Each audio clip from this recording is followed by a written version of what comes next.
નમો દોરે સૌહરિહંતાણમ નમો દોરે સૌહરિદાનમ નમો દોરે સૌહાયર્યામ નમો દોરે સૌજયામ નમો દોરે સૌત્રિકાળવતી સાવનમ ઓંકારમિંદુ સંયુક્ત નિત્યમ ધ્યાયંતિ યોગિન કામદમોક્ષદો છે ઓંકારાય નમો નમઃ મંગલમ ભગવાન મંગલમ કુટુંબે મંગલમ કુંડારીઓ જૈન્દ્રમોસુ મંગલમ નમઃ સમયસ્થાનાય સ્વાનુભૂત્યા ચકાસ્તે ચિત્તવાય ભવાય સર્વવા વિભાવ નિર્ગતા पंचास्तिकाय भगवान कुंकुंदाचार्य रचित पंचास्तिकाय तथा भगवान अमृतचंद्राचार्य रचित पंचास्तिकायની ટીકા સમય વ્યાખ્યા એનો સ્વાધ્યાય ચાલે છે. એમાં 29મી ગાથાનો સ્વાધ્યાય આપણે કરી રહ્યા છીએ. આ ગાથા, એનો અન્વયાર્થ, ટીકા, ભાવાર્થ અને તે પછીથી પૂજ્ય ગુરુદેવ કાનજી સ્વામીએ આ ગાથા ઉપર કરેલો વિસ્તાર આપણે કરી રહ્યા છીએ. ઘણો વિસ્તાર થયો છે અને બાકી રહેલો વિસ્તાર આજે આપણે લઈએ છીએ. પ્રવચન પ્રસાદ ભાગ પહેલો, એના પાના નંબર 165. અહીંયા વીર સંવત 2478 મહાવદ 12 શુક્રવાર નું પ્રવચન છે. એમાં ગુરુદેવ કહે છે કે આ પંચાસ્તિકાયમાં જીવ દ્રવ્યનું વિશેષ વર્ણન ચાલે છે. જીવનો સ્વભાવ પોતાની મેળે સર્વજ્ઞ અને સર્વદર્શી થવાનો છે. જીવનો સ્વભાવ પોતાની મેળે સર્વજ્ઞ અને સર્વદર્શી થવાનો છે. એનો સ્વભાવ કયો?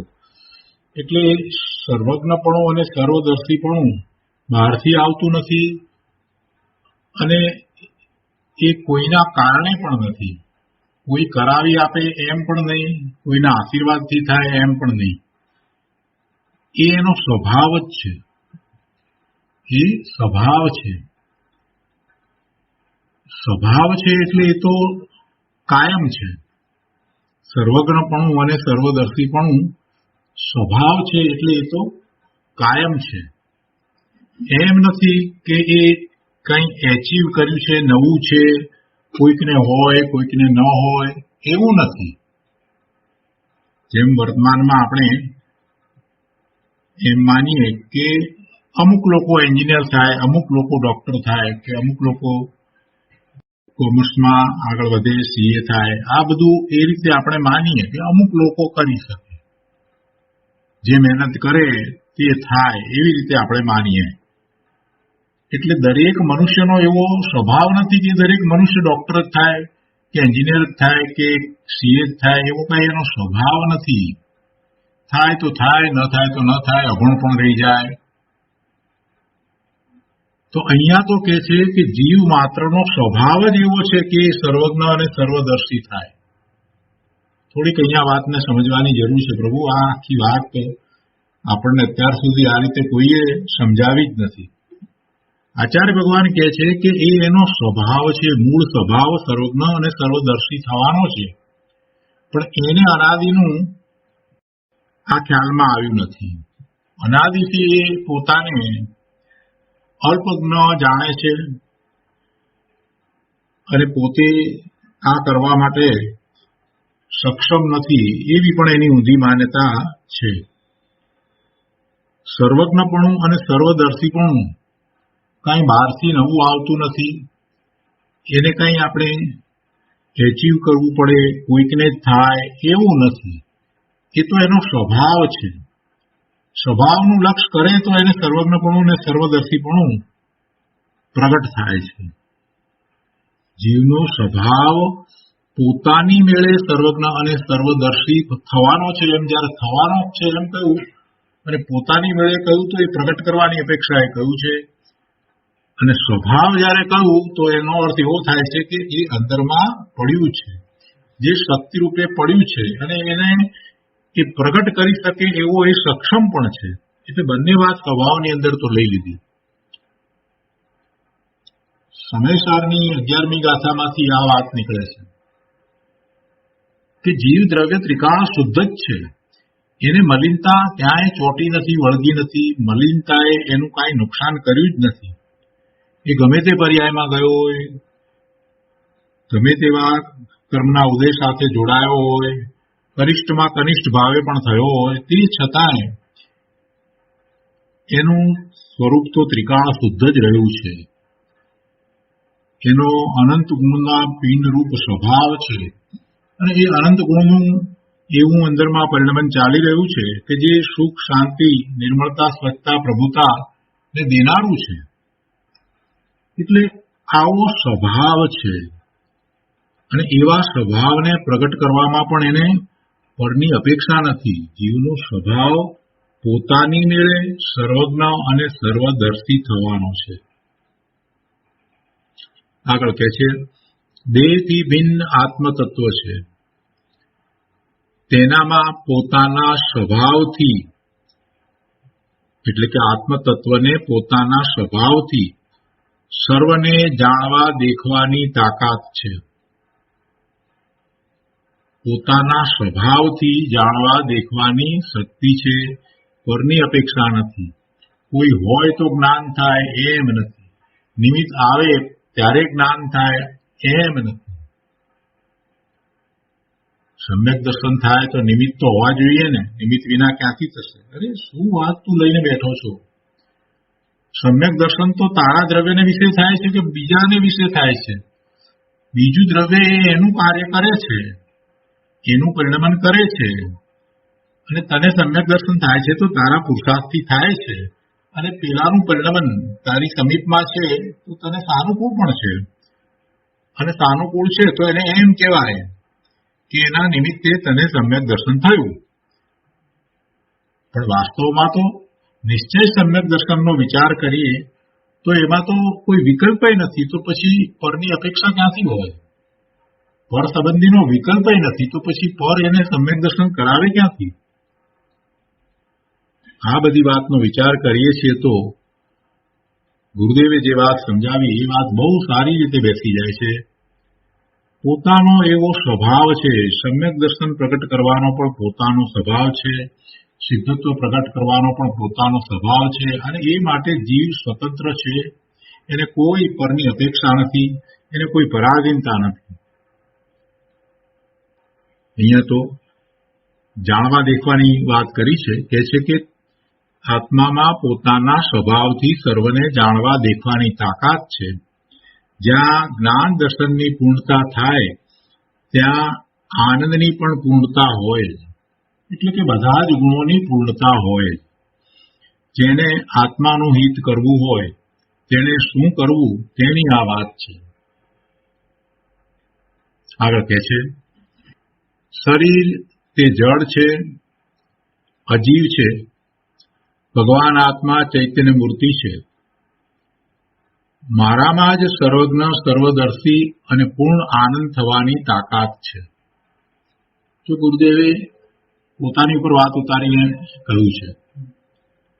આત્મામાં આમ છે, આત્મામાં તેમ છે, એ તો ઘણું કહ્યું. પણ ઘણી વાર ગુરુદેવ પોતે આ રીતે પણ વાત કહે છે. કેમ કે એમને તો એ બધું સહજ હતું.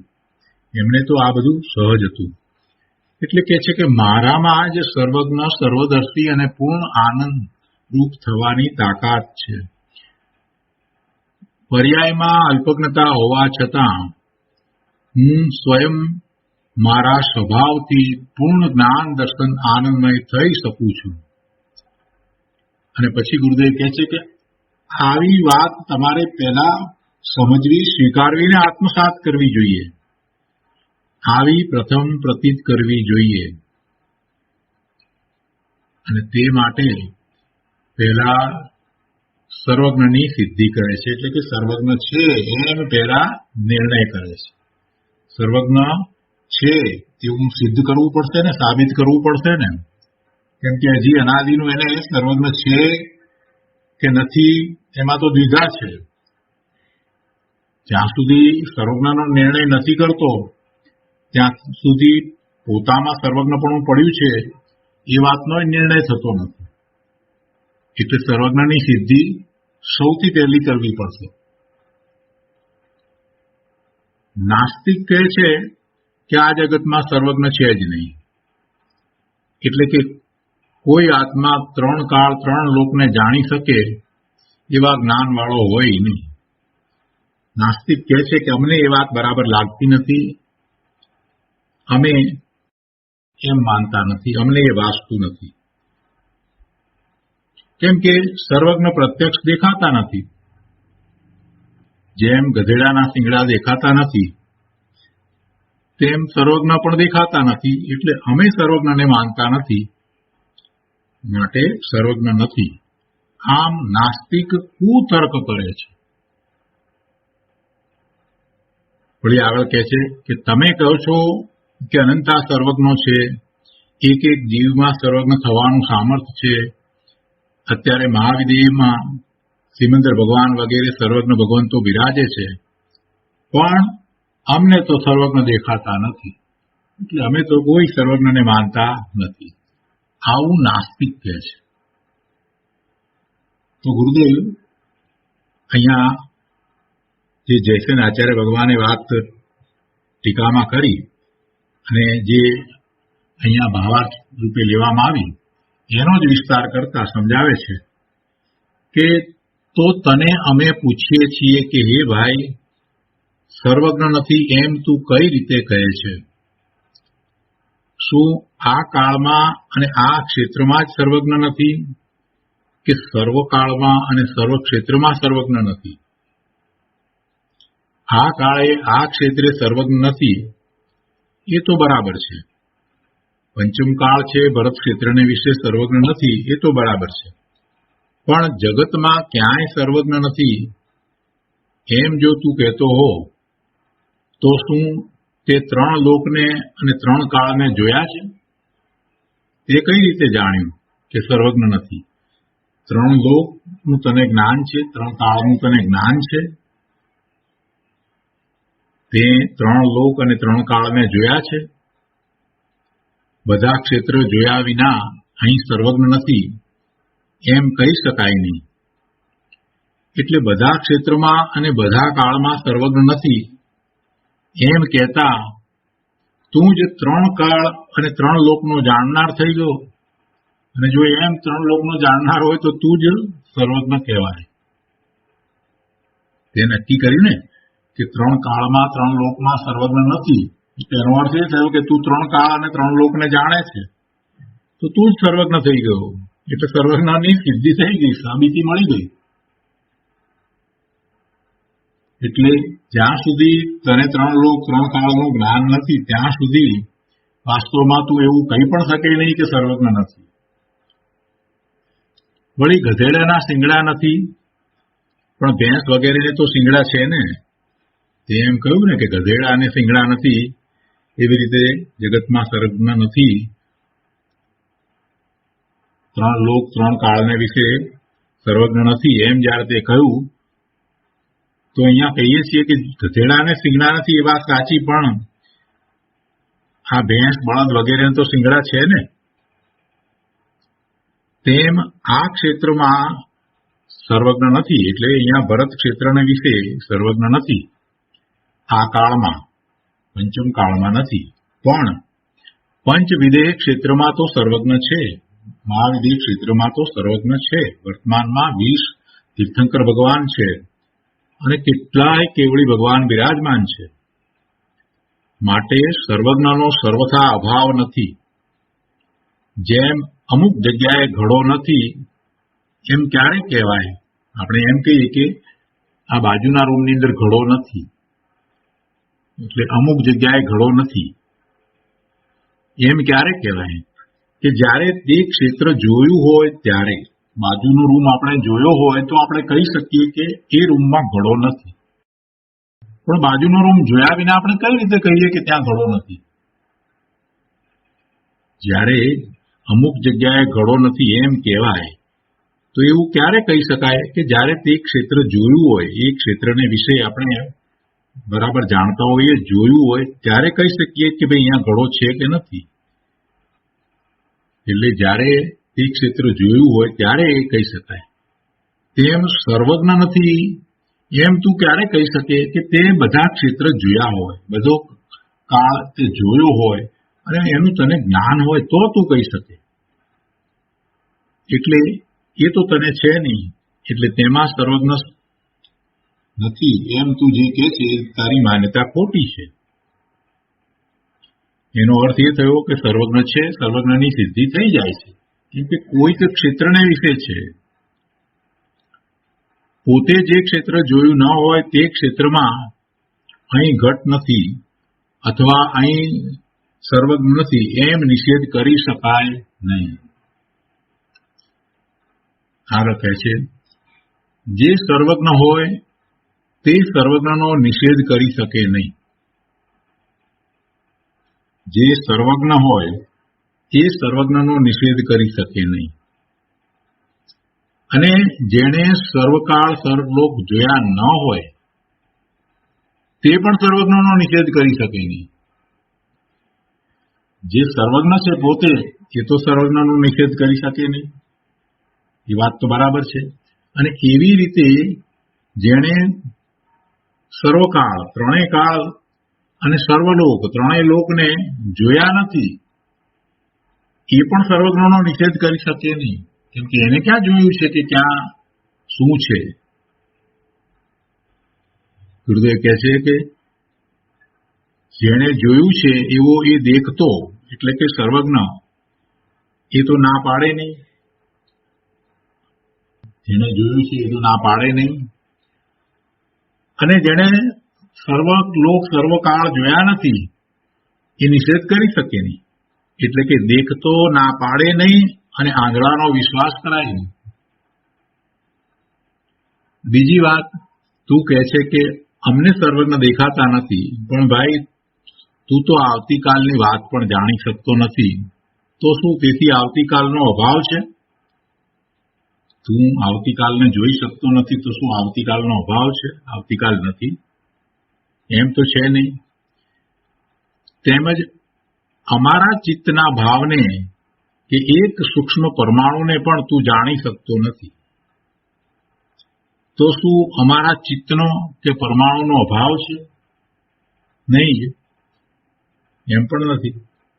તેમજ સર્વજ્ઞ તને તારા સ્થૂળ જ્ઞાનમાં ન જણાય તેથી કાંઈ સર્વજ્ઞનો અભાવ સિદ્ધ થતો નથી. તેથી એમ સિદ્ધ કરી શકાય નહીં કે સર્વજ્ઞ નથી. એટલે તારી વાત જે છે, નાસ્તિકને કહે છે કે તારી વાત જે છે તે ખોટી છે. તો સર્વજ્ઞ વિશેની આ વાતમાં નાસ્તિક ફરી પાછો દલીલ કરે છે. તો નાસ્તિક પૂછે છે કે તમે સર્વજ્ઞની અસ્થિ કઈ રીતે સિદ્ધ કરો છો? સર્વજ્ઞ છે એનું હોવાપણું તમે કઈ રીતે સિદ્ધ કરો છો?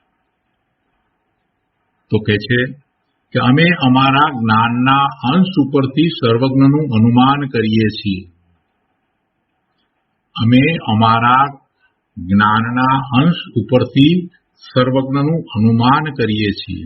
અમે સર્વજ્ઞ નથી, પણ અમને સર્વજ્ઞતાનો અંશ એવું સમ્યક્ત્વ પ્રગટ થયું છે. અમને સર્વજ્ઞતાના અંશરૂપ સમ્યક્ત્વ પ્રગટ થયું છે, નિશ્ચય સંકિત છે. તો અમને એવો અનુભવ થયો છે એટલે અમે એમ કહી શકીએ છીએ કે સર્વજ્ઞપણું છે. વિકાર ટળીને જ્ઞાન કાયમ રહે છે, તો તે જ્ઞાનને ધરનાર જ્ઞાન સ્વભાવી આત્મામાં એકાગ્ર થઈ રહેતા રાગ દ્વેષ છૂટીને પૂર્ણ જ્ઞાન પણ પ્રગટી શકે છે, એમ અમારું અનુમાન છે. સરસ વાત મૂકી છે અહીંયા. નાસ્તિક જયારે એમ પૂછે છે કે તમે સર્વજ્ઞની અસ્થિ કઈ રીતે સિદ્ધ કરો છો, તમે કઈ રીતે સર્વજ્ઞ છે એમ સિદ્ધ કરો છો, તો પહેલા જે વાત કરી કે તું નાસ્તિક છો અને તું જે કહે છે એ વાત બરાબર નથી અને અમે માનીએ છીએ એ વાત તો ઠીક છે, પણ હવે તો એમ કહેવું છે કે અમને પ્રત્યક્ષ એવો અનુભવ છે કે જેના આધારે અમે કહીએ છીએ. એમ કરીને જે વાત લીધી છે એ બહુ મહત્વની છે. સર્વજ્ઞ ને તે જોયા નથી, તું ત્રણ કાળને જાણતો નથી, માટે તારી માન્યતા ખોટી છે, આ બધું કહ્યું તો નાસ્તિક કે બરાબર, એ વાત તો ઠીક છે, પણ તમે કઈ રીતે કહો છો? તમે સર્વજ્ઞને જોયા છે? તમે ત્રણ કાળ ત્રણ લોકને જોયા છે? એવો સામો પ્રશ્ન જયારે નાસ્તિક પૂછે તો અહીંયા જે જવાબ આપવામાં આવ્યો છે એ બહુ મહત્વનો છે. સમ્યક દ્રષ્ટિ, જેને સમ્યક દર્શન થયું છે, નિશ્ચયથી સમ્યક્ત્વ થયું છે, એને આત્માની અનુભૂતિ છે, અને એ અનુભૂતિમાં પોતે કોણ છે એ સ્પષ્ટ છે. પોતે ભગવાન આત્મા જ્ઞાન સ્વભાવી છે. અનંત ગુણનું એક રૂપ પરિણમન એને વર્તમાન પર્યાયમાં પ્રગટ થયું છે, અનુભવાયું છે. અને અનંત ગુણની અંદર એક ગુણ જ્ઞાન ગુણ છે, એક ગુણ દર્શન ગુણ છે. તો આનો પણ એને અનુભવ થયો છે. જ્ઞાન, દર્શન, આનંદ, સુખ, શાંતિ, નિર્મળતા, સ્વચ્છતા, પ્રભુતા, આ બધા ગુણોનું પરિણમન જે ચાલી રહ્યું છે એ એક રૂપ ચાલી રહ્યું છે, પણ એ એને અનુભવમાં આવ્યું છે. એ આનંદ રૂપે એને વેદાયું છે, અને એ આનંદ રૂપે વેદાયું છે, જ્ઞાન રૂપે પણ એને વેદાયું છે. તો એ પોતાનું આવું સ્વરૂપ છે. વર્તમાન પર્યાય જે છે એનાથી તદ્દન ભિન્ન જુદું પોતાનું આવું સ્વરૂપ છે, એ અનુભવ્યું છે. અને એવું અનુભવ્યા પછીથી જે જ્ઞાનનો અંશ પ્રગટ થયો છે એ દ્વારા એ એમ અનુમાન કરી શકે છે કે આવો જ્ઞાનનો અંશ છે તો સર્વજ્ઞપણું હોવું જ જોઈએ. જેણે બીજનો ચંદ્ર જોયો છે એ એના ઉપરથી આખો ગોળ ચંદ્ર, પૂર્ણિમાનો ચંદ્ર કેવો હોય એનું અનુમાન કરી શકે છે. બીજનો ચંદ્ર જોનાર પૂર્ણિમાના ચંદ્રનું અનુમાન કરી શકે છે. સમ્યક્ત્વ થાય છે ત્યારે પોતાને અનંત ગુણોનું પરિણમન એક રૂપે ભલેને ભાસતું હોય, તેમ છતાંય એ દરેક ગુણનો અંશ પોતાને પ્રગટ થયો છે. એટલે પોતાની પૂર્ણ શુદ્ધ દશા કેવી હોય એનું એને અનુમાન થઈ જાય છે. પૂર્ણ જ્ઞાન, પૂર્ણ આનંદ, પૂર્ણ સુખ, પૂર્ણ શાંતિ, પૂર્ણ નિર્મળતા, પૂર્ણ સ્વચ્છતા, પૂર્ણ પ્રભુતાની દશા કેવી હોય એનું અનુમાન એને થઈ જાય છે. જેવી રીતે બીજને જોતા, બીજના ચંદ્રને જોતા પૂર્ણિમાનો આખો ચંદ્ર કેવો હોય એનું અનુમાન થઈ શકે છે, એવી જ રીતે જેને સમ્યક્ત થયું છે એને જ્ઞાનનો એવો અંશ પ્રગટ થયો છે તો એ પોતે પોતાના સર્વજ્ઞ સ્વભાવનું અનુમાન કરી શકે છે. બહુ સરસ વાત ગુરુદેવે અહીંયા લીધી છે. શું કહે છે કે વિકાર ટળીને જ્ઞાન કાયમ રહે છે. અમે અમારા જ્ઞાનના અંશ ઉપરથી સર્વજ્ઞનું અનુમાન કરીએ છીએ. અમને જે જ્ઞાનનો અંશ પ્રગટ થયો છે એના ઉપરથી સર્વજ્ઞતાનું અનુમાન થઈ શકે છે. એટલે અમારો સ્વભાવ પણ એવો સર્વજ્ઞ સ્વભાવ છે. તો પછી બીજા કોઈકે અમે જે અંશે પ્રગટ કર્યું છે એ કોઈકે પૂર્ણપણે પ્રગટ કર્યું જ હશે. અને આવો અમને જયારે અનુભવ થયો છે તો વિકાર ટળી અને એ જ્ઞાન અમને કાયમ રહ્યું છે. જે અંશે જ્ઞાન થયું, સમ્યક્ત થયું, તો એ જ્ઞાન અમને કાયમ રહ્યું છે.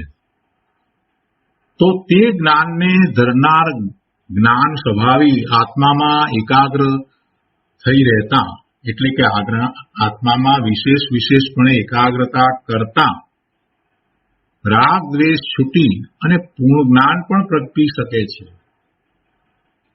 એમ અમારું અનુમાન છે. આ અનુમાન અનુભવ સહિતનું છે. આ કઈ આકાશના ફૂલ જેવી વાત નથી. આ તો બીજનો ચંદ્ર જોયો હોય એવું અનુમાન છે. બીજના ચંદ્ર ઉપરથી પૂર્ણિમાના ચંદ્રનું અનુમાન કરવા જેવી વાત છે. અને જે અનુમાન છે તે બીજા કોઈને પ્રત્યક્ષ પણ જરૂર વર્તે છે. અમને આ એક અંશ પ્રગટ થયો છે તો જરૂરથી બીજાને એ પૂર્ણપણે બધા અંશ પ્રગટ થયા હોય, જ્ઞાનનો એવો ઉઘાડ થયો હોય, દર્શનનો એવો ઉઘાડ થયો હોય, સુખનો આનંદનો એવો ઉઘાડ, પૂર્ણ ઉઘાડ થયો હોય. જે અનુમાન અમારું છે એમાં અંશે ઉઘાડ છે તો બીજા કોઈને એ પૂર્ણ ઉઘાડ હોય, એટલે કે જ્ઞાન પૂર્ણપણે પ્રત્યક્ષ જરૂર વર્તે. વળી સર્વજ્ઞના બાધકપણાનો અભાવ છે.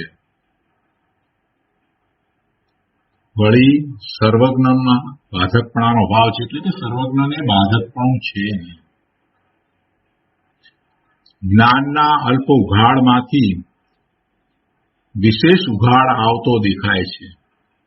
સમ્યક તો થાય છે અને વારંવાર એ એવો જ નિર્વિકલ્પ ધ્યાનમાં પુરુષાર્થ કરે છે તો એને વિશેષપણે ઉઘાડ થતો જાય છે.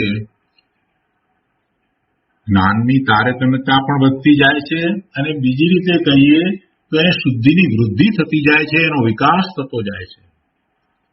તો એ ક્યાંથી આવ્યો? જ્ઞાનનો પૂર્ણ સ્વભાવ ભર્યો છે તેમાંથી જ તે વિશેષ જ્ઞાન આવ્યું છે. જ્ઞાનનો ઉઘાડ વધતો જાય છે તો ક્યાંથી આવે છે? અંદરમાં એ પડ્યું છે, પૂર્ણ દશા અંદરમાં શક્તિ રૂપે પડી છે, એમાંથી એ પૂર્ણ દશા પ્રગટ થાય છે. એનો પૂર્ણ સ્વભાવ એવો ભર્યો પડ્યો છે તેમાંથી જ તે વિશેષ જ્ઞાન આવ્યું છે અને તેના અવલંબને પૂર્ણ જ્ઞાન પ્રગટતા સર્વજ્ઞતા પ્રગટે છે. પોતાના એવા પૂર્ણ જ્ઞાન સ્વભાવના અવલંબને સર્વજ્ઞતા પ્રગટે છે. એમ સ્વભાવની પ્રતીકપૂર્વક સર્વજ્ઞનું અનુમાન થાય છે. એક ઉદાહરણ આપી અને ગુરુદેવે વાત સમજાવી છે અને આ ઉદાહરણ તો ગુરુદેવે એમના પ્રવચનમાં ઘણી વાર આપ્યું છે. બહુ સરસ ઉદાહરણ છે, વારંવાર આપ્યું છે એટલે કેટલીક વાર આપણે એની ગંભીરતા ભૂલી જઈએ, ફરી પાછું યાદ કરવા જેવું છે. મૂળ વાત બહુ સરસ એમાં કહી છે.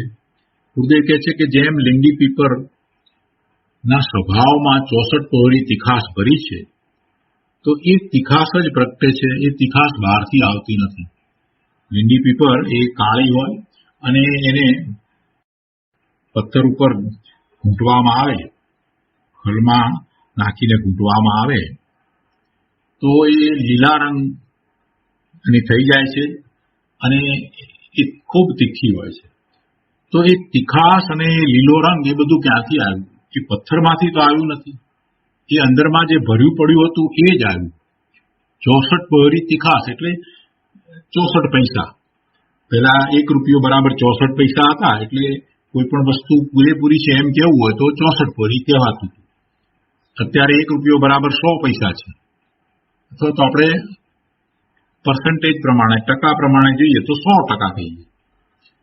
64 પહોળી તીખાશ એટલે 100% તીખાશ એ અંદરમાં ભરી છે. એટલે એ લીંડી પીપર ને ખલમાં નાખી અને એને ઘૂંટવામાં આવે એટલે ઘૂંટવાથી એ તીખાશ બહાર આવી છે એમ પણ નથી. એ તીખાશ અંદરમાં હતી માટે આવી છે. જો કોઈ ઘૂંટવાથી તીખાશ બહાર આવતી હોય તો ગમે તે પદાર્થને ઘૂંટીએ તો એમાંથી તીખાશ આવવી જોઈએ, પણ એમ બનતું નથી. જેમાં તીખાશ હોય એમાંથી જ એ તીખાશ પ્રગટે છે. એટલે પથ્થરમાંથી પણ એ આવી નથી. તો એ તીખાશ એમાં છે, એ તીખાશ એમાં છે. એવી રીતે આ સર્વજ્ઞતા છે એ આત્માનો સ્વભાવ છે તો પ્રગટ થાય છે, તો પ્રગટ થાય છે. સ્વભાવ નથી તો એ ક્યાંથી પ્રગટ થાય? જો સ્વભાવ ન હોય તો પ્રગટ કેવી રીતે થાય? થઈ શકે જ નહીં, બહારથી કંઈ આવતું નથી. એટલે આત્માનો સ્વભાવ છે, સર્વજ્ઞપણું, સર્વદર્શીપણું, અનંત આનંદ, અનંત સુખ, અનંત શાંતિ, આ એનો સ્વભાવ છે. પોતાના સ્વભાવનો આ જીવે ક્યારેય ગંભીરતાપૂર્વક વિચાર કર્યો જ નથી. એ સ્વભાવ છે માટે એ આવે છે. એ સ્વભાવ છે તો એ પ્રગટ થાય છે. પહેલા એ ઓછા પ્રમાણમાં પ્રગટ થાય છે, પછી વધારે પ્રમાણમાં પ્રગટ થાય છે, પછી ખૂબ વધારે પ્રમાણમાં પ્રગટ થાય છે અને પૂર્ણપણે પ્રગટ થાય છે. તો જે ફેર છે એ તો પ્રગટતામાં ફેર છે. ફેર છે એ તો પ્રગટતામાં ફેર છે, પણ અંદર તો એ ભર્યો પડ્યો છે. કેમ કે પૂર્ણતા પ્રગટ થાય છે એટલે એનો અર્થ જ એ થયો કે અંદરમાં હોવું જ જોઈએ. એટલે સર્વજ્ઞતા, સર્વદર્શિતા તો અંદરમાં પડી જ છે, એ એનો સ્વભાવ છે. અનંત સુખ, અનંત આનંદ, અનંત શાંતિ અંદરમાં પડ્યા જ છે, એ એનો સ્વભાવ છે. પણ જીવને આ વાતનો હજી વિશ્વાસ બેસતો નથી અને પોતાના સ્વભાવમાં જે આનંદ, સુખ, શાંતિ પડ્યા છે એને પ્રગટ કરવાની, એને પ્રાપ્ત કરવાની કોશિશ કરવાને બદલે એ બહારમાં ક્યાંક સુખ શાંતિને શોધે છે. બહારમાં એને સુખ શાંતિ દેખાય છે અને એમાંથી એ ઊંચો આવતો નથી. એટલે જ્યાં ખરેખર સુખ, શાંતિ, નિર્મળતા, સ્વચ્છતા, પ્રભુતા, આનંદ બધું પડ્યું છે એનું તો એ લક્ષ પણ કરતો નથી. શું કહે છે અહીંયા કે જેમ લીંડી પીપરના સ્વભાવમાં 64 કોરી તીખાસ ભરી છે તે જ પ્રગટે છે, જે છે તે જ પ્રગટે છે, તેમ આત્મામાં જ્ઞાન સ્વભાવ ત્રિકાળ પડ્યો છે. તેનું વિતરાગી વિજ્ઞાન થતાં તેમાંથી જ પૂર્ણ આનંદમય સર્વજ્ઞ દશા પ્રગટે છે. જે અંદરમાં શક્તિ રૂપે પડ્યું છે એ જ પ્રગટ થાય છે. કે છે કે તેનું વિતરાગી વિજ્ઞાન થતાં તેનું વિશેષ જ્ઞાન થાય. અને વિશેષ જ્ઞાન થાય છે તો કેવી રીતે જ્ઞાન થાય છે? એ કોઈ માહિતીરૂપ જ્ઞાન નથી, એટલે વિતરાગી વિજ્ઞાન કહ્યું. એ વિતરાગતા છે, પોતાના જ્ઞાન સ્વભાવની પ્રગટતા એ વિતરાગતા છે, એ વિતરાગતાનું લક્ષણ છે. એટલે વિતરાગી વિજ્ઞાન થતા તેમાંથી જ પૂર્ણ આનંદમય સર્વજ્ઞ દશા પ્રગટે છે. જ્ઞાન તરફ એકાગ્ર થતા જ્ઞાન ખીલે છે. પોતાના જ્ઞાન સ્વભાવી ભગવાન આત્માનું લક્ષ્ય કરતા ત્યાં એકાગ્રતા થતા પર્યાયમાં એની પ્રગટતા થાય છે, એટલે જ્ઞાન ખીલે છે. અને પૂર્ણ એકાગ્ર થતા પૂરું જ્ઞાન પણ ખીલે છે. ગુરુદેવ કહે છે, જુઓ, આમાં સર્વજ્ઞને સિદ્ધ કરતા મોક્ષ માર્ગ પણ ભેગો જ આવી જાય છે. કેમ મોક્ષ માર્ગ આવ્યો? કેમ કે એક વખત એવા એ પોતે પોતાના જ્ઞાન સ્વભાવે થાય છે અને પછી વારંવાર એમ જ કરતા કરતા કરતા એ પૂર્ણ જ્ઞાન ખીલે છે. એટલે વારંવાર જે આખો પુરુષાર્થ થઈ રહ્યો છે એ જ મોક્ષ માર્ગ છે. પોતાના સ્વભાવનો પુરુષાર્થ વારંવાર કરે છે. પહેલી વખત કરે છે તો એને સમ્યક્ત્વ થયું છે, અને પછી વારંવાર કરે છે અને વધારે વખત સુધી કરે છે તો એ એની નિશ્ચયથી ચારિત્રની દશા છે, અને એ જ મોક્ષ માર્ગ છે. સમ્યક દર્શન, સમ્યક જ્ઞાન, સમ્યક ચારિત્ર રૂપ મોક્ષ માર્ગ છે. એટલે એમાં મોક્ષ માર્ગ પણ ભેગો જ આવી જાય છે. આગળ કહે છે, આત્માનો જ્ઞાન સ્વભાવ છે. આત્માનો જ્ઞાન સ્વભાવ છે. જ્ઞાન સ્વભાવને કબૂલીને તેમાં લીન થઈને સર્વજ્ઞ થયેલા આત્મા આ જગતમાં છે. જેને આત્માને કબૂલવો હોય તેને આવો સર્વજ્ઞ સ્વભાવ કબૂલવો પડશે. પહેલા તો સર્વજ્ઞ છે અને પછી એ સર્વજ્ઞનો જેવો સ્વભાવ છે એવો સ્વભાવ એને કબૂલવો પડશે. સર્વજ્ઞની વાત લીધી અને સર્વજ્ઞનો સ્વીકાર કરવામાં, સર્વજ્ઞ છે, સર્વજ્ઞના અસ્તિત્વનો સ્વીકાર કરવામાં એવો સર્વજ્ઞ સ્વભાવ એને કબૂલવો પડશે કે સર્વજ્ઞ સ્વભાવ હોય, નહીંતર તો કોઈ સર્વજ્ઞ થઈ શકે જ નહીં. જ્ઞાન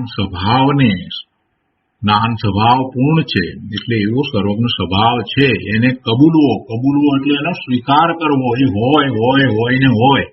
અને કોનો હોય? તો કે જીવ માત્રનો હોય.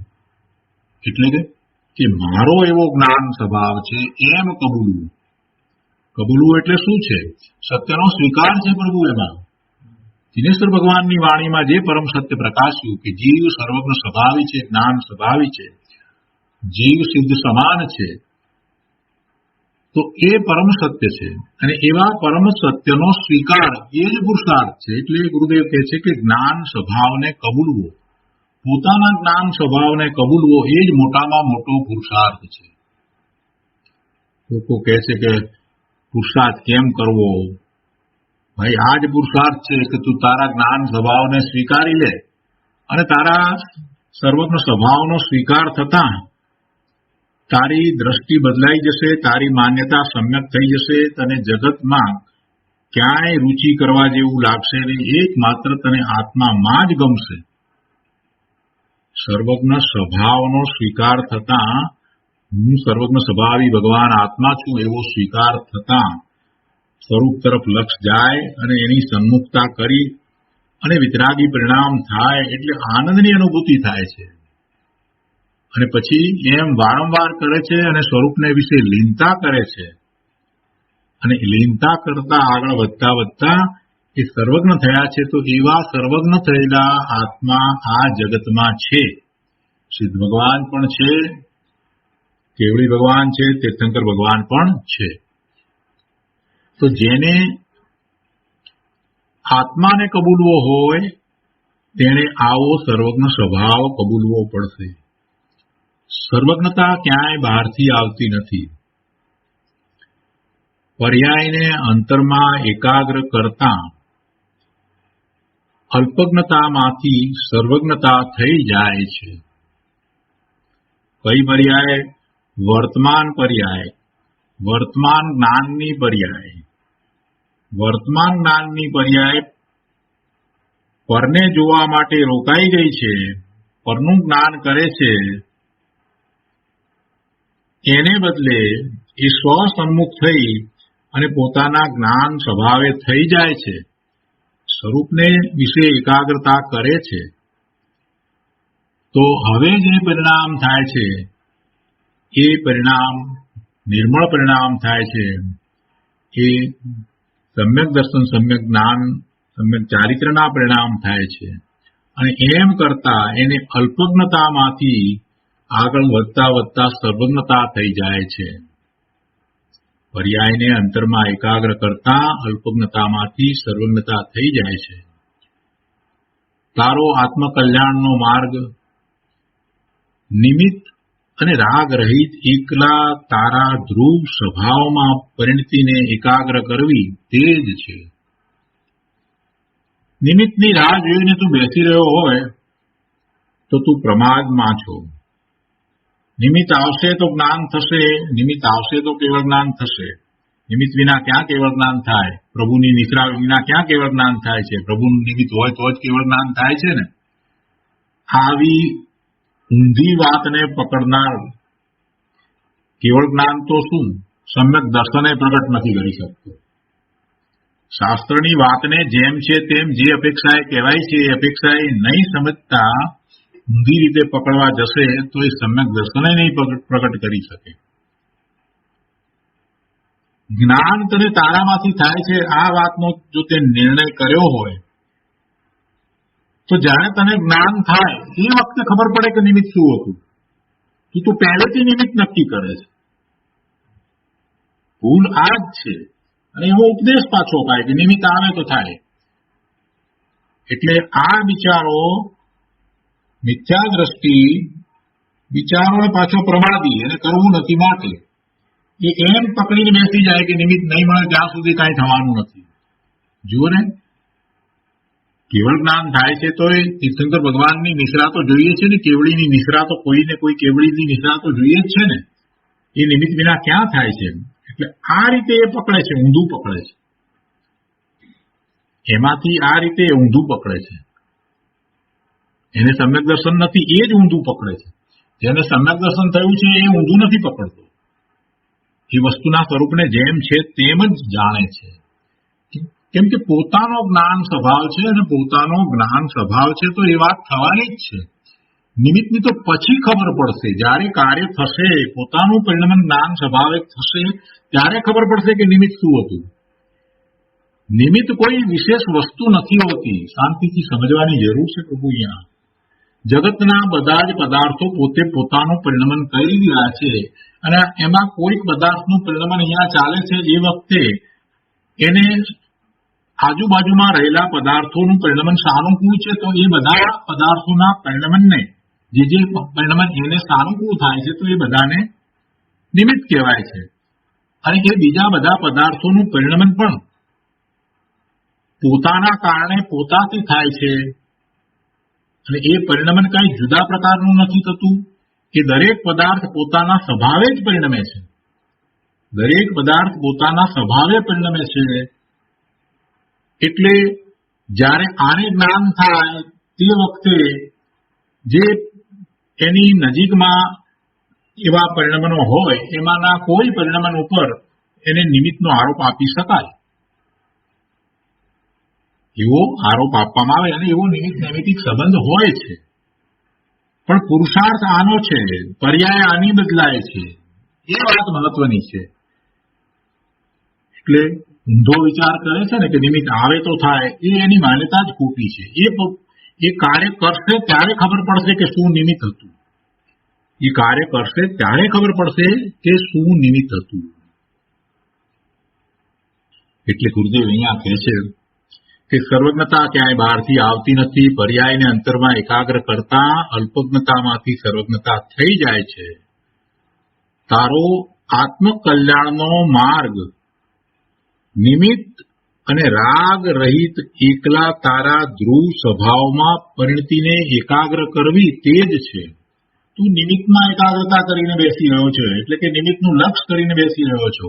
એને સ્થાને તું તારા ધ્રુવ સ્વરૂપમાં એકાગ્રતા કર અને એવી પરિણતિ કરતા તને નિર્મળ પરિણામ થશે, વિતરાગી પરિણામ થશે. એટલે તારા આત્મકલ્યાણનો માર્ગ રાગ રહિત છે. એમાં કોઈ રાગની અપેક્ષા નથી, શુભભાવની પણ અપેક્ષા નથી. રાગ રહિત છે અને નિમિત્તની પણ અપેક્ષા વિનાનો છે. નિમિત્તનો આરોપ તો પછીથી અપાશે. જ્યારે તને જ્ઞાન થશે ત્યારે કહેવાશે કે કોણ નિમિત્ત હતું. જ્યારે જે કાર્ય થાય ત્યારે ઉચિત નિમિત્ત હોય છે, પણ એ પછી ખબર પડે. એટલે કે છે કે તારો આત્મકલ્યાણનો માર્ગ નિમિત્ત અને રાગ રહિત એકલા તારા ધ્રુવ સ્વભાવમાં પરિણતિને એકાગ્ર કરવી તે જ છે.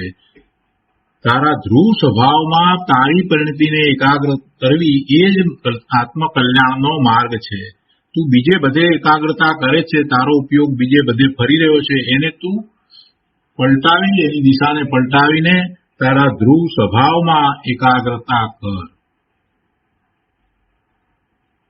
અને એ વાત ક્યાંથી આવી છે? એ વાત પણ સર્વજ્ઞના જ્ઞાનમાં આવી છે. સર્વજ્ઞના જ્ઞાનમાંથી આવી છે. એટલે કહે છે કે એમ કહેનારા સર્વજ્ઞ દેવ તે જ દેવ છે, એ જ સાચા દેવ છે. અને એમ કહેનારા ગુરુ તે જ સાચા ગુરુ છે.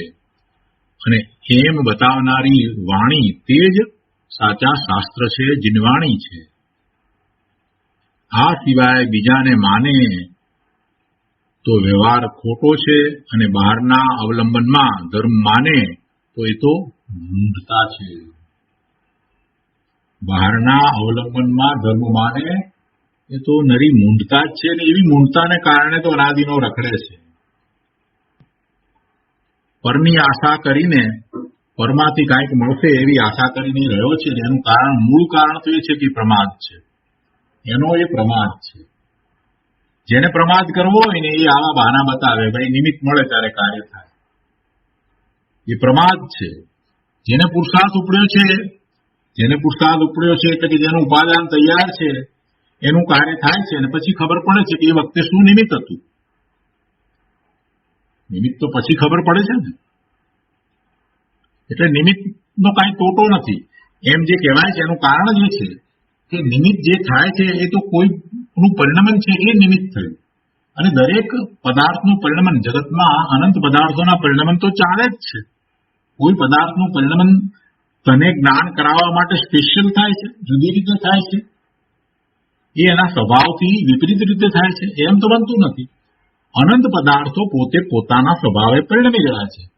અને જ્યારે તને જે કંઈ પ્રાપ્ત થશે, જ્ઞાન થશે, તારું જે કાર્ય થશે, ત્યારે ખબર પડશે કે એમાં કેટલા પદાર્થોનું પરિણમન નિમિત્ત થયું. એ પહેલા તો તને ખબર કેવી રીતે પડે કે ભાઈ કોણ નિમિત્ત થશે? તું કયા નિમિત્તની રાહ જોઈ રહ્યો છે? તું નિમિત્ત કોને માને છે? તું માને છે એ નિમિત્ત ના પણ હોય. એટલે નિમિત્તની રાહ જોવા વાળો તો ખરેખર વાસ્તવમાં પ્રમાદી છે. એને તો જીનેશ્વર ભગવાને જે માર્ગ દર્શાવ્યો છે, પુરુષાર્થનો જે માર્ગ દર્શાવ્યો છે, એ માર્ગે એને જવું જ નથી. આખો પુરુષાર્થ તો સત્યના સ્વીકાર રૂપ પુરુષાર્થ છે. પોતે સર્વજ્ઞ સ્વભાવી ભગવાન આત્મા છે. એવો સ્વીકાર કરીને પરનું કરતાપણું છોડીને રાગ રહિત નિર્વિકલ્પ ધ્યાનની દશાની અંદર પોતે પોતાનો અનુભવ કરે, એ જ માર્ગ છે. એટલે આખી પરિણતિ તો ધ્રુવ સ્વભાવના લક્ષ્ય છે. એમ પરિણમન થાય ત્યારે એને વિતરાગી પરિણામ થાય છે. એ જ મોક્ષ માર્ગ છે. શું કહે છે ગુરુદેવ કે સર્વજ્ઞ છે તેને કોઈ બાધક પ્રમાણ નથી. સર્વજ્ઞ છે અને એવા સર્વજ્ઞને કોઈ બાધક પ્રમાણ નથી. આત્માનો સ્વભાવ જ જ્ઞાન છે. તેમાં શરીર આદિ તો ક્યાંય રહ્યા, એ તો દૂર રહી ગયા. આત્મા જ્ઞાન સ્વભાવી ભગવાન આત્મા, એનાથી આ શરીર એ તો ક્યાંય દૂર રહ્યું. એ તો પૂતગળનો સ્કંદ. અને આ રાગાદિના જે ભાવ જીવને થાય છે એ પણ એના સ્વભાવમાં નથી. આત્મામાં જ્ઞાન આદિ અનંત ગુણો ત્રિકાળ ધ્રુવ છે. તેમાં ક્ષણે ક્ષણે પલટો થાય છે. શેમાં પલટો થાય છે? આત્મામાં જ્ઞાન આદિ અનંત ગુણો ત્રિકાળ ધ્રુવ છે. તેમાં ક્ષણે ક્ષણે પલટો થાય છે. તે પલટો સ્વભાવના આશ્રય થતા જ્ઞાન આનંદ વગેરે ખીલે છે. જો એ અનંત ગુણ છે અને એનું પરિણમન અંદરમાં ચાલી રહ્યું છે અને એનું લક્ષ કરે છે, તો વર્તમાન જ્ઞાનની પર્યાય હવે સ્વને જાણવા વાળી થઈ એમ પલટો આવ્યો, એમ પલટાયું. શું કે છે કે આત્મામાં જ્ઞાન આદિ અનંત ગુણો ત્રિકાળ ધ્રુવ છે. તેમાં ક્ષણે ક્ષણે પલટો થાય છે. તે પલટો સ્વભાવના આશ્રય થતા, એટલે એ અનંત ગુણનો પિંડ ભગવાન આત્મા એનું પરિણમન જ્યારે એને અનુભવમાં આવે છે તો એ મોટામાં મોટો એનો પલટો છે. વર્તમાનમાં એને પોતાના અનંત ગુણના જે પરિણમન, એક રૂપ પરિણમન ચાલી રહ્યું છે એનું લક્ષ્ય હતું નહીં, એટલે એને એ જાણવા વાળો અનુભવવા વાળો હતો નહીં. હવે જયારે એને એક જાણવા અનુભવવા વાળો થયો, એ એનું પલટવું થયું, એ આત્માનું પલટવું થયું. એ આત્માના જે જ્ઞાનની પર્યાય હતી, વર્તમાન જ્ઞાનની પર્યાય હતી, વર્તમાન જ્ઞાન દર્શનના ઉપયોગ હતા, એનું પલટવું થયું. એ જ્ઞાન દર્શનનો ઉપયોગ સ્વનું લક્ષ કરી અને સ્વનું લક્ષ કરીને શુદ્ધ થયો. એ ઉપયોગ શુદ્ધ થતા હવે પર્યાય બદલાઈ, હવે પલટો આવ્યો, પોતાની દશામાં પલટો આવ્યો. અને આ પલટો સ્વભાવના આશ્રય આવ્યો. અને એમ સ્વભાવના આશ્રય આવેલો પલટો એને જ્ઞાન આનંદ સુખ શાંતિ ની અનુભૂતિ કરાવનારો છે. એટલે ગુરુદેવ કહે છે કે સ્વભાવના આશ્રય થતા જ્ઞાન આનંદ વગેરે ખીલે છે એમ કહ્યું. પણ કોઈ નિમિત્ત વગેરેના આશ્રય જ્ઞાન આદિ ખીલતા નથી. સ્વભાવના આશ્રય થતા જ એ જ્ઞાન આદિ ખીલે છે, પણ નિમિત્ત વગેરેના આશ્રય જ્ઞાન આદિ ખીલતા નથી. પર્યાયમાં રાગ આદિ અને અલ્પજ્ઞતા છે તે તો ઉપરનો ક્ષણિક ભાગ છે અને ધ્રુવ સ્વભાવ પૂર્ણ ત્રિકાળ છે. વર્તમાન પર્યાયમાં રાગ આદિ અલ્પજ્ઞતા છે તે તો ઉપરનો ક્ષણિક ભાગ છે. પર્યાય તો ઉપરની સપાટી છે, એ એક સરખી ક્યારેય રહેતી નથી. તે તો ક્ષણિક ભાગ છે અને ધ્રુવ સ્વભાવ પૂર્ણ ત્રિકાળ છે. આત્મા ચૈતન્ય હીરો છે. તેની પર્યાયના એક પાસામાં જરાક ડાઘ છે, પણ જ્ઞાન દર્શન આનંદનો કંદ આખો ચૈતન્ય હીરો ડાઘ વાળો નથી. એ તો આખો ચૈતન્ય હીરો શુદ્ધ છે. 12 પાસા ઉપર કોઈક ડાઘ પડ્યો છે તો એ ડાઘને સાફ કરી શકાય છે, કેમ કે મૂળ ચીજમાં કોઈ ડાઘ નથી. હીરો ડાઘ વાળો અંદરથી નથી. બહાર સપાટી ઉપર કાંઈક વસ્તુ અડી, કોઈકનો સંયોગ થયો એટલે ડાઘ પડ્યો. હીરો કાદવમાં પડી ગયો તો કાદવ માટીનો સંયોગ થયો તો ઉપર ડાઘ પડ્યો, પણ એ તો બહાર સપાટી ઉપર ડાઘ છે. મૂળ હીરાની અંદર ડાઘ કોઈ નથી. અને આ બહાર સપાટી ઉપરનો ડાઘ તો ધોઈને કાઢી શકાય છે.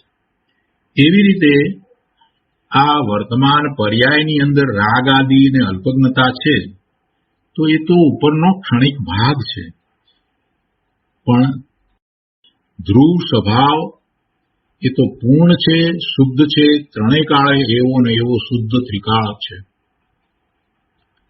ત્રણેય કાળે એવો ને એવો ત્રિકાળ શુદ્ધ છે. આત્મા ચૈતન્ય હીરો છે, તેની પર્યાયના એક પાસામાં જરાક ડાઘ છે, પણ જ્ઞાન દર્શન આનંદનો કંદ આખો ચૈતન્ય હીરો ડાઘ વાળો નથી. એમ પર્યાયને ગૌણ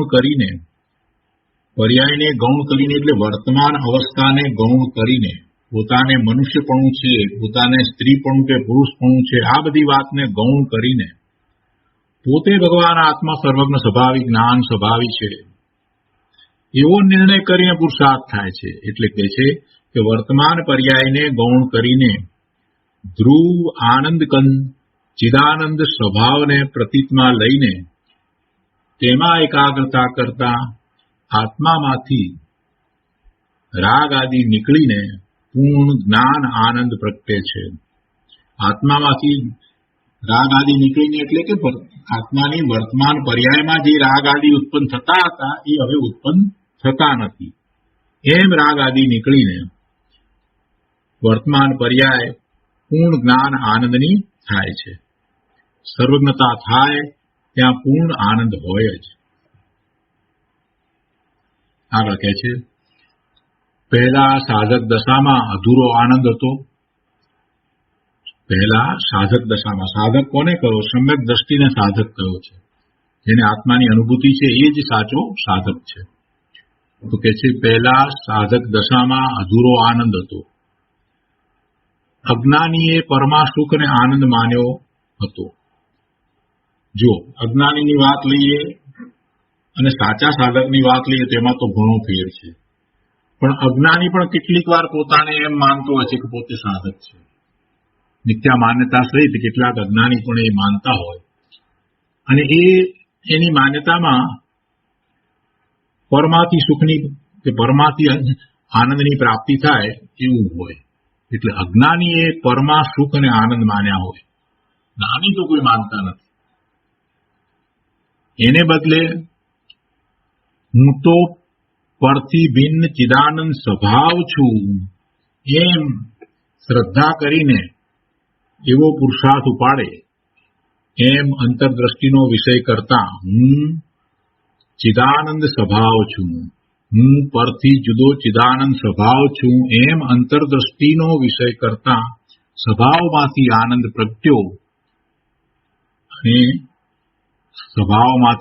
પ્રગટ્યો અને એની એવી દશા થઈ, આનંદની દશા થઈ અને એમાં એને પૂર્ણ આનંદની પ્રતીતિ થઈ ગઈ. હજી આનંદ તો હજી પ્રગટ્યો છે, અંશે પ્રગટ્યો છે, પણ એને પ્રતીતમાં આવી ગયું કે પોતાનું સ્વરૂપ પૂર્ણ આનંદ સ્વરૂપ છે. સ્વભાવમાંથી આનંદ પ્રગટ્યો અને પૂર્ણ આનંદની પ્રતીતિ થઈ ગઈ. આવી સાચા સાધકની દશા હોય છે અને આ રીતે સાચા સાધકને સર્વજ્ઞની પ્રતીત હોય છે. સાધકને આ રીતે સર્વજ્ઞની પ્રતીત હોય છે. હજી એ સર્વજ્ઞ નથી થયો પણ એને સર્વજ્ઞની પ્રતીત આ રીતે હોય છે. હું મારા આત્મામાં પૂર્ણ જ્ઞાન અને આનંદ પ્રગટ કરવા માંગુ છું તો મારા પહેલા પૂર્ણ જ્ઞાન આનંદ પ્રગટ કરનાર જીવો થઈ ગયા છે.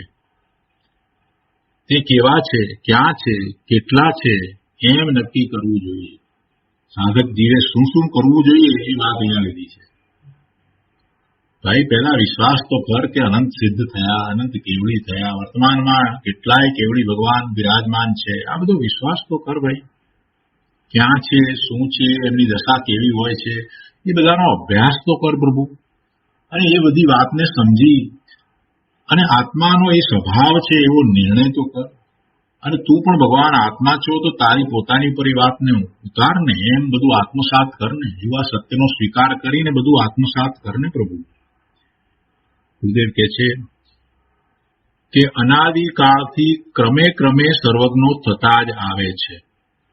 પહેલી વાત અહીંયા લીધી છે ને કે જ્ઞાન આનંદ, પૂર્ણ જ્ઞાન આનંદ પ્રગટ કરનાર જીવો થઈ ગયા છે. તે કેવા છે, ક્યાં છે, કેટલા છે, એમ પહેલા નક્કી કરવું જોઈએ. તો હવે એ વાતને નક્કી કરાવતા ગુરુદેવ કહે છે કે અનાદિકાળથી ક્રમે ક્રમે સર્વજ્ઞો થતા જ આવે છે. અનાદિથી આ ચાલ્યો આવે છે. ક્યારથી સર્વજ્ઞપણું છે, ક્યારથી જીવો સર્વજ્ઞતા પ્રગટ કરે છે, જે શક્તિ અપેક્ષાએ પડ્યું છે એની પ્રગટતા ક્યારથી થઈ રહી છે? કોઈ લાખ વર્ષથી, 2 લાખ વર્ષથી, ઋષભદેવ ભગવાનના વખતથી? ના, અનાદિથી. જ્યારથી જીવ છે ત્યારથી જ કોઈને કોઈ જીવ સર્વજ્ઞ થતો જ આવ્યો છે, સર્વજ્ઞતા પ્રગટ કરતો જ આવ્યો છે. અનાદિકાળથી ક્રમે ક્રમે સર્વજ્ઞો થતા જ આવે છે. સિદ્ધ લોકમાં એવા અનંતા સિદ્ધો સર્વજ્ઞપણે બિરાજે છે. સિદ્ધ શિલા ઉપર એવા અનંત સિદ્ધો બિરાજમાન છે. મહાવિદેવમાં સિમંદર આદિ 20 તીર્થંકર ભગવાન અને લાખો કેવડી ભગવંતો અત્યારે દેહ સહિત સર્વજ્ઞપણે બિરાજે છે. આ રીતે અનાદિકાળ સિદ્ધલોક, મહાવિદેવ ક્ષેત્ર એ બધું કબૂલ્યા વિના સર્વજ્ઞને માની શકે નહીં. આ બધું પણ એને સમજવું પડશે, એને કબૂલવું પડશે. જે સર્વજ્ઞ થયા તે બધાએ પોતાના આત્મામાંથી જ થયા છે. જે સર્વજ્ઞ થયા તે બધાએ પોતાના આત્મામાંથી જ થયા છે એમ નક્કી કરીને પોતે પોતાના આત્માના સર્વજ્ઞ સ્વભાવની પ્રતીતિ કરવી તે પ્રથમ ધર્મ છે. કેવળી સર્વજ્ઞ કેવા હોય, ક્યાં હોય, તે સર્વજ્ઞતા ક્યાંથી પ્રગટે, તે સર્વજ્ઞતાના સાધક સંતની દશા કેવી હોય ને સર્વજ્ઞના કહેલા શાસ્ત્રો કેવા હોય, આ બધું નક્કી કર્યા વિના ધર્મ થાય. તું ભક્તિના ગીતો ગાયા કરીશ તો ધર્મ નહીં થાય એમ કેવું છે. કોઈના આશીર્વાદથી ધર્મ નહીં થાય. કેવળી સર્વજ્ઞ કેવા હોય, ક્યાં હોય, તે સર્વજ્ઞતા ક્યાંથી પ્રગટે, તે સર્વજ્ઞતાના સાધક સંતોની દશા કેવી હોય અને સર્વજ્ઞના કહેલા શાસ્ત્રો કેવા હોય. સર્વજ્ઞના કહેલા શાસ્ત્રો એટલે શું? સર્વજ્ઞની વાણીમાં જે પરમ સત્ય પ્રકાશ્યું એમાંથી ગણધર ભગવાને જે રચના કરી એ મૌખિકપણે એ પરંપરાએ આચાર્ય ભગવાન દ્વારા આપણા સુધી પહોંચી. તો એ શાસ્ત્રો જેમાં આચાર્ય ભગવાને જીનવાણી દર્શાવી છે, જીનવાણી લખી છે, એ શાસ્ત્રો સર્વજ્ઞના કહેલા શાસ્ત્રો કહેવાય.